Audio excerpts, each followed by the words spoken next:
कुंडली बनवाने के लिए जब इनके घर में पंडित को बुलाया जाता है तो वो बोलते हैं कि इस लड़के के जीवन में कभी धन की कोई कमी नहीं होगी। लेकिन उन्हें क्या पता था, तो फिर वो लक्ष्मण को अपना सक्सेसर अनाउंस कर देते हैं और ये बात लक्ष्मण नारायण को बिल्कुल भी अच्छी नहीं लगी। धीरे धीरे उनके भक्तों की लिस्ट में बड़े बड़े नाम भी शामिल होने लगते हैं, जिसमें भारत के president, vice president, chief justice और बड़े बड़े आर्टिस्ट के नाम भी ऐड होने लगते हैं। Where did it come from? Where did the interest come from? It came from seeing a picture of a guru called Neem Karoli Baba. एक और बहुत इंटरेस्टिंग स्टोरी है डॉक्टर लैरी ब्रिलियंट की, जिन्होंने UN और WHO के साथ मिलकर The last time I saw Maharaji physically, so far, the next day I had to get on my plane back to America. I said, Baba, how can I serve you in America? Seva puchkar nahi hoti. He said, if you ask about service, it's not service.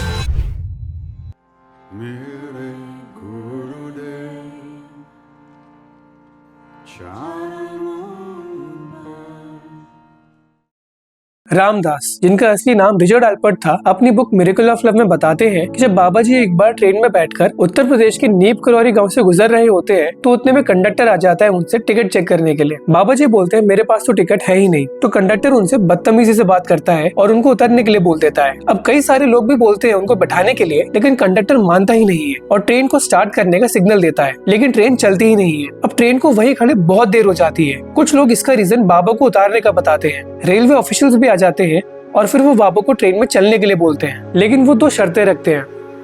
पहली शर्त ये थी कि नीप करौरी गांव में भी एक स्टेशन बनाया जाए, क्योंकि यहाँ के लोगों को दूसरे स्टेशन जाने के लिए काफी ज्यादा चलना पड़ता था। और दूसरी शर्त, थोड़ा मजाक करते हुए उन्होंने ये बोला कि आगे से साधुओं को थोड़ा अच्छे से ट्रीट करें। और जैसे ही वो ट्रेन में बैठते हैं, ट्रेन चलने लग जाती है। रेलवे अधिकारी और आसपास के सभी लोग ये देख के हैरान हो जाते हैं और इसी दिन से इनका इसी गाँव के नाम पर नाम पड़ जाता है, यानी नीप करौरी बाबा। नीप का मतलब है फाउंडेशन और करौरी का मतलब है स्ट्रॉन्ग बॉन्ड, तो इसका मतलब हो जाता है स्ट्रॉन्ग फाउंडेशन। ऐसे ही बहुत सारी कहानियां हैं जो मैं आपको आगे चल के बताऊंगा, लेकिन उससे पहले एक नजर इनके ओरिजिन पे भी डालते हैं।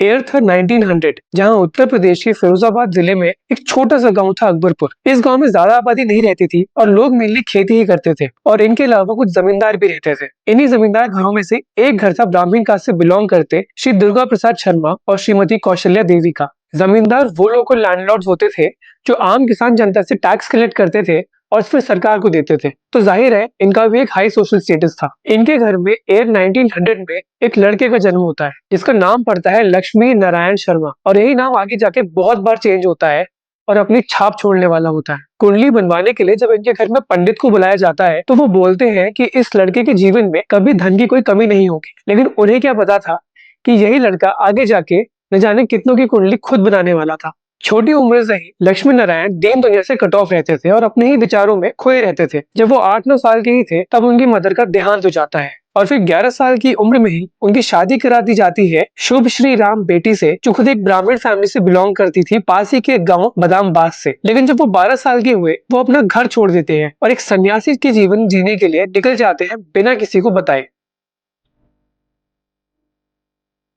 तो अगले 10-15 साल वो देश भर में घूमने लगते हैं और इस बीच एग्जैक्टली क्या क्या हुआ ये बताना मुश्किल है, लेकिन अलग अलग सोर्सेस से ये पता चलता है कि उनकी जर्नी की शुरुआत हुई राजस्थान से, जहां कुछ समय घूमने के बाद वो पहुंचे राजकोट, गुजरात में। राजकोट में वो एक मंदिर से जुड़े जहां वो सेवा और साधना करने लगे। अब काफी लंबे टाइम तक उनका ये सेवा भाव और डिवोशन देखकर जो वहाँ के मुख्य पुजारी होते हैं बहुत ज्यादा खुश हो जाते हैं कि इतनी कम उम्र के लड़के में इतना डिवोशन होना, मतलब कुछ तो अलग है इस लड़के में। तो फिर वो लक्ष्मण दास को अपना सक्सेसर अनाउंस कर देते हैं। अब मंदिर में और भी पुजारी थे जिनको ये बात अच्छी नहीं लगी कि हम तो मंदिर से इतने सालों से जुड़े हैं लेकिन फिर भी इतने छोटे बच्चे को ये पद कैसे दे दिया। तो वहाँ एक टेंशन का माहौल बनने लग गया और ये बात लक्ष्मण नारायण को बिल्कुल भी अच्छी नहीं लगी और शांति बनाए रखने के लिए उन्होंने राजकोट छोड़ दिया और पहुंच गए गुजरात के मोरबी डिस्ट्रिक्ट के बवनिया गांव में। बवनिया के रमाबाई आश्रम के पास वो घंटों गहन साधना में डूबे रहते थे एक छोटे से तालाब में, और ये सब देखकर लोग हैरान रहते थे। यहाँ भी उनके सेवा भाव को देखकर लोगों के मन में उनके लिए प्रेम की भावना डेवलप हो गई, और क्योंकि वो घंटों साधना में डूबे रहते थे एक छोटे से तालाब के पास, लोग उनको प्यार से तलैया बाबा कहने लगे। कुछ साल वहां रहने के बाद वो फिर से नॉर्थ की तरफ निकल जाते हैं और पहुंच जाते हैं उत्तर प्रदेश के फारुखाबाद जिले के एक छोटे से गाँव नीप करौरी में, जहां से उनको एक नई पहचान मिली। 12 साल की उम्र में घर से निकलने से लेकर नीम करौरी गांव में पहुंचने तक के सफर में लगभग 15 साल गुजर जाते हैं। फिर एक दिन उड़ते उड़ते एक खबर उनके पिताजी के पास पहुंचती है कि लक्ष्मण नारायण जैसे दिखने वाला एक साधु नीम करौरी गांव में आया हुआ है। ये बात सुनते ही वो उस गांव पहुंच जाते हैं और उनको वापस चलने और अपनी जिम्मेदारी निभाने के लिए बोलते हैं और एंड में लक्ष्मण मान ही जाते हैं और वापस अपने गाँव अकबरपुर में आ जाते हैं। अब यहाँ से उनके दो तरह के लाइफस्टाइल की शुरुआत हुई, जहाँ वो एक और अपने घर की भी जिम्मेदारी निभाते थे और दूसरी ओर अपने बड़े परिवार यानी समाज की भी सेवा करते थे। और इसी बीच उनके 3 बच्चे भी हुए, एक लड़की और 2 लड़के। लेकिन ईयर 1958 में उनका मन फिर से अपने बड़े ऑब्जेक्टिव की तरफ बढ़ने के लिए करता है और वो फाइनली अपना घर फिर से छोड़ देते हैं। इसके बाद वो अपना कुछ समय वृंदावन में बिताते हैं और वहाँ लोग उनको चमत्कारी बाबा बोलने लगते हैं। देश भर से लोग उनसे मिलने के लिए आते हैं और धीरे धीरे उनका इन्फ्लुएंस वेस्टर्न देशों में भी बढ़ने लगता है। वृंदावन से निकल के 1960s में वो दिल्ली, बरेली और आसपास के शहरों से होते हुए पहुंचते हैं उत्तराखंड के पहाड़ों की तरफ, जहाँ उनको एक जगह बहुत पसंद आती है, कैंची नाम का एक छोटा सा गाँव जो नैनीताल से लगभग 20 किलोमीटर दूर है। वो इसी जगह पर एक आश्रम निर्माण करने की इच्छा जताते हैं और उनके साथ आए कुछ भक्त और कैंची गांव के लोग धीरे धीरे एक छोटा सा आश्रम बना देते हैं। अब वो यही रहकर अपने भक्तों से जुड़े रहते हैं। धीरे धीरे उनके भक्तों की लिस्ट में बड़े बड़े नाम भी शामिल होने लगते हैं, जिसमें भारत के president, vice president, chief justice और बड़े बड़े आर्टिस्ट के नाम भी ऐड होने लगते हैं।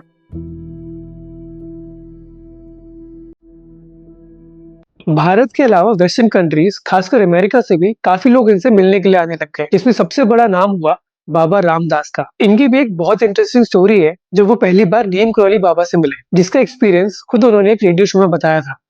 इसका लिंक आपको डिस्क्रिप्शन पे मिल जाएगा। 1963 में रिचर्ड एल्पर्ट, जो आगे जाके रामदास बने, को हार्वर्ड यूनिवर्सिटी से निकाल दिया गया था। उस वक्त वो अपने कलीग टिमोथी लियरी के साथ मिलकर साइकेडेलिक्स जैसे LSD और साइलोसाइबिन पर एक्सपेरिमेंट्स कर रहे थे। साइकेडेलिक्स वो ड्रग्स होते हैं जो हमारी सोचने की क्षमता को बहुत ज्यादा स्लो कर देते हैं। उनका मानना था कि ये ड्रग्स ह्यूमन कॉन्शियसनेस को एक्सपैंड कर सकते हैं, लेकिन उन्होंने रिसर्च सब्जेक्ट्स के अलावा कुछ स्टूडेंट्स को भी ये सब्सटेंसेस दे दिए जो यूनिवर्सिटी पॉलिसी के अगेंस्ट था। इस वजह से उन्हें हार्वर्ड से एक्सपेल कर दिया गया। हार्वर्ड से निकलने के बाद एल्पर्ट की लाइफ एक नई डायरेक्शन में चल पड़ी।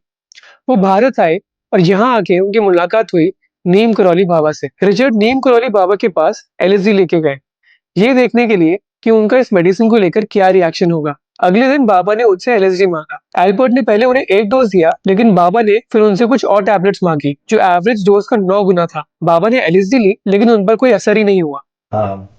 Right after I met him, he said to me, "You got any of that yogi medicine?" I said, "What yogi medicine?" I thought he meant vitamins. I said, "I've got some, but they won't help a man like you, you know."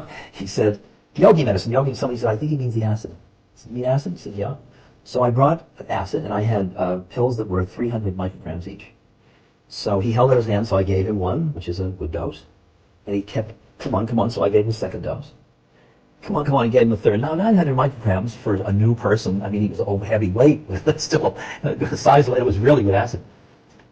So he goes like this, and he throws it in his mouth, and I just think, this is going to be pretty interesting, you know, and nothing happens at all, nothing. बाबा ने उनसे ये बोला कि ये state तो meditation से भी achieve किया जा सकता है और इंसान हमेशा इसी स्टेट में जी भी सकता है। रिचर्ड एक एथीस्ट थे और उन्हें ये बात समझ ही नहीं आई और फिर उन्होंने कुछ समय बाबा जी के साथ ही स्पेंड करने का डिसाइड किया। बाबा के साथ एक स्पिरिचुअल कनेक्शन फील करके और उन्हें अपना गुरु मानकर उन्होंने अपनी लाइफ को स्पिरिचुअलिटी की तरफ ही डेडिकेट करने का डिसाइड किया और यहीं पे उनका नाम रामदास भी रखा गया।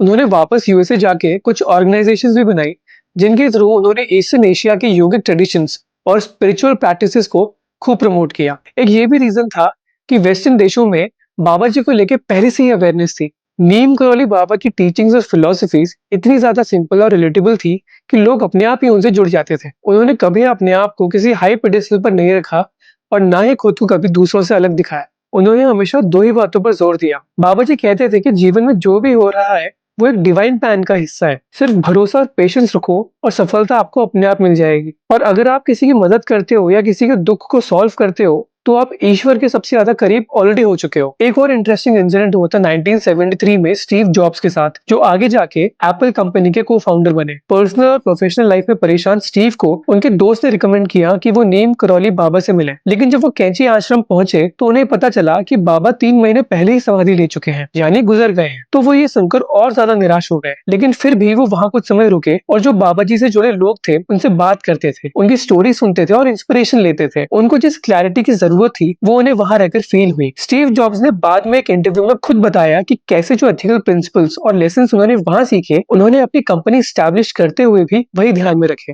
इनफैक्ट जब 2015 में फेसबुक को फाउंडर मार्क जुकरबर्ग भी अपनी कंपनी की डायरेक्शन को लेकर कंफ्यूज थे तो उन्हें स्टीव जॉब्स ने ही बोला कि एक बार वो भी जाए क्लैरिटी और मेडिटेटिव प्रैक्टिसेस को एक्सपीरियंस करने के लिए। This is a story that I haven't told publicly and very few people know, but early on in our history, when people wanted to buy Facebook and thought we should sell the company, I went and I saw one of my mentors, Steve Jobs, and he told me that in order to reconnect with what I believed as the mission of the company, I should visit this temple that he had gone to in India early on in his evolution of thinking about what he wanted Apple and his vision of the future to be. And so I went and I traveled for almost a month. एक और नाम आता है उनके famous devotees में और वो है कृष्णदास, जिनका नाम पहले जेफरी केगल था।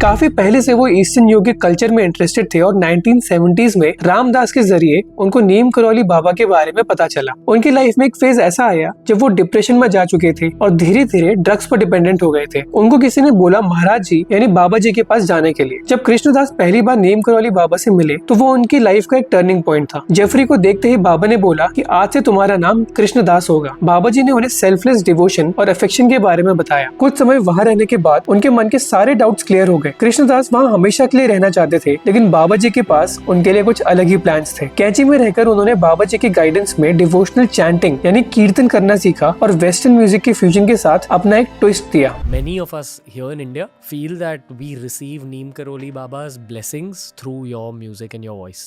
Well, I can't argue with you because I also feel the same way. I also feel his blessings when I sing. That's why it's my main practice. That's why it's the thing I like to do the most, because I get to immerse myself more deeply in that presence at that time. He created this whole Leela. I'm just a puppet. और आज हो सकता है कि आपने भी उन्हें सुना हो। 2013 में उन्हें ग्रैमी अवार्ड के लिए भी नॉमिनेट किया गया था।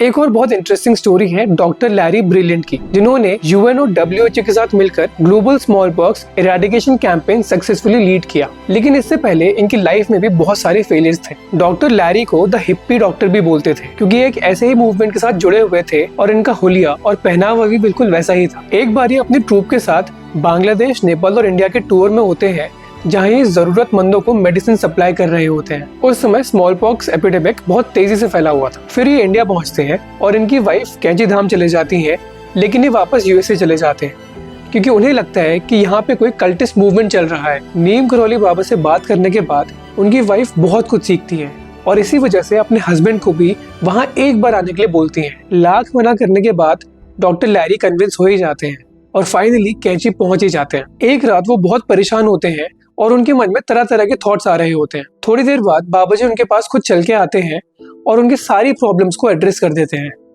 ये देख के डॉक्टर लैरी स्पीचलेस हो जाते हैं। फिर बाबा जी उन्हें यूनाइटेड नेशंस के साथ smallpox eradication programme join करने के लिए बोलते हैं और भारत में ही मौजूद नियरेस्ट यूएन ऑफिस जाने के लिए बोलते हैं। वो ऐसा ही करते हैं, लेकिन उनको रिजेक्ट कर दिया जाता है, क्योंकि तब तक ऐसा कोई प्रोग्राम शुरू ही नहीं हुआ था। और बाबा जी के बार बार कहने के बाद वो 7 बार और जाते हैं और हर टाइम उनको रिजेक्शन ही फेस करना पड़ता है। अब लैरी को भी डाउट होने लगते हैं। एक रात बाबा जी अचानक से चिल्ला के बोलते हैं उनको यूएन ऑफिस जाने के लिए। वो ऐसा ही करते हैं और इत्तेफाक से एक प्रोग्राम शुरू होने जा रहा था और वो टीम का पार्ट बन जाते हैं एक असिस्टेंट के पोस्ट पर, और आगे जाके उनको इस कैंपेन को हेड करने का मौका मिलता है और इंडिया से स्मॉल पॉक्स को कम्प्लीटली इरेडिकेट करने में सक्सेसफुल होते हैं, और आगे जाके 1.5 लाख लोगों की टीम को भी हेड करते हैं जो 170 कंट्रीज में एक्टिव थे। नवंबर 2022 में Indian cricket star Virat Kohli भी कैंचीधाम गए और इनफैक्ट उनका खोया हुआ फॉर्म भी वापस आ गया। सिचुएशन ऐसी हो गई कि पूरे देश से लोग वहां आने लग गए और आज भी वीकेंड्स पे हजारों की भीड़ होती है। इसका मतलब ये नहीं कि ये कोई चमत्कार है।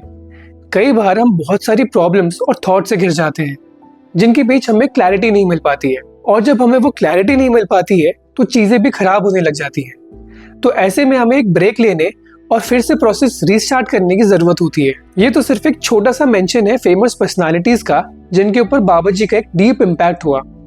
ऐसी न जाने कितनी स्टोरीज और मिरेकल्स हैं जिनका कोई अकाउंट ही नहीं है। नीम करौली बाबा की लाइफ और लेसन्स का इम्पैक्ट सिर्फ भारत ही नहीं बल्कि ग्लोबली भी देखा जा सकता है। उनके डिवोटीज उनसे उनकी सिंप्लिसिटी, प्यार और इक्वालिटी के मैसेज की वजह से ज्यादा कनेक्ट कर पाए। चाहे वो रामदास हो, कृष्णदास हो या लैरी ब्रिलियंट, उन्होंने सभी को उनकी लाइफ का पर्पस बताया और उनकी इंडिविजुअल जर्नी में गाइड किया स्पिरिचुअलिटी के थ्रू कि सबसे पहले आपको खुद को जानना जरूरी है। और यही मैसेज आज की डेट में भी बहुत ज्यादा रेलेवेंट है। बाहरी शो ऑफ करके खुद को कुछ दिखाना या फिर चीजों में खुशियां ढूंढने के चक्कर में हम मन से खुश हो ही नहीं पाते हैं। नीम करौली बाबा जी की स्टोरी सिर्फ एक संत की ही नहीं बल्कि इंस्पिरेशन की है, जो हमें बताती है कि कैसे सेल्फलेस डिवोशन और कंपैशन से हम अपने समाज को एक बेहतर जगह बना सकते हैं। आज की डेट में कैंचीधाम एक मस्ट गो डेस्टिनेशन बन चुका है जहां देश और दुनिया से लोग आते हैं बाबा जी की प्रेजेंस और स्पिरिचुअलिटी को फील करने के लिए। हर साल यहाँ 15 जून को फाउंडेशन डे सेलिब्रेट किया जाता है और इस दिन लाखों लोग यहाँ आते हैं। उनसे जुड़ी एक और शख्स है जो उनके बहुत करीब थी, जो सिद्धि माँ के नाम से जानी जाती थी। उत्तराखंड के अल्मोड़ा डिस्ट्रिक्ट से बिलोंग करने वाली सिद्धि माँ अपने हस्बैंड के गुजर जाने के बाद कैंचीधाम आ गई समाज सेवा के लिए। उनके डिवोशन को देखते हुए बाबा जी ने उन्हें अपना सक्सेसर भी अनाउंस किया। साल 2019 में उनका देहांत हो गया था